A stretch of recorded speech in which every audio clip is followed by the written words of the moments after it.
I know there is a cult following for Ustad Noman Ali Khan, and there are thousands waiting to ask questions. Let me seize this opportunity for a reason. As I am a student of Bayyinah Online, I have benefited a lot from Quran Tafsir cover to cover series and Arabic Urdu Sunnah. MashaAllah, Jazakallah Khair Sheikh.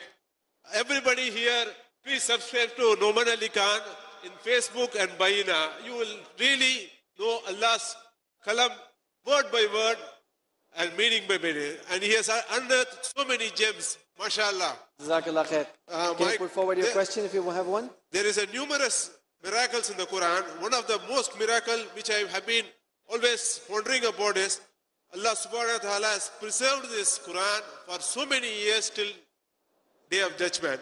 Why is it the other revelations like Injil and Torah is not preserved? Does it have any effect on the Quran, which is said it will not be preserved, and the Ummah is left in confusion?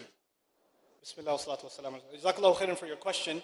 Allah Azza wa Jal, in His wisdom, gave the responsibility of protecting the revelation every time to the Ummah that it was given to. So it was the responsibility of Banu Israel to protect the word of Allah. It's not that Allah didn't protect it, but Allah charged human beings with the responsibility. And now the case was made against them. You were given the precious word of Allah. If there's one thing you should preserve, wallahi, people preserve ancient ruins. People preserve the historical artifacts from their ancestors. There are temples that are thousands of years old.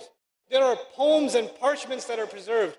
And yet, look at the work of Shaitan. He took the word of Allah and he convinced the people who believed in the word of Allah to be able to change that word, right? So that was a failure of those people. And so as a case against them, Allah Azza wa Jal finally sent the final revelation, the final installation of revelation, which is no longer subject to change. And Allah even said, go ahead and try it. Go ahead and try this time. Like last time he just left it as a responsibility. And the other reason Allah Azza wa Jal did not allow for change to come to the Quran, He allowed the people before to do what they did with His book. And by the way, even then, فِيهَا هُدًى وَنُورٌ. Even the Torah and the Injil, they have some guidance in there. There's some truth in there still. Allah let some of those things stay just so they can recognize the truth of the Quran. Just so they can do that, So it's just enough that they can, if they're true to the Bible, then they will just come to the Quran.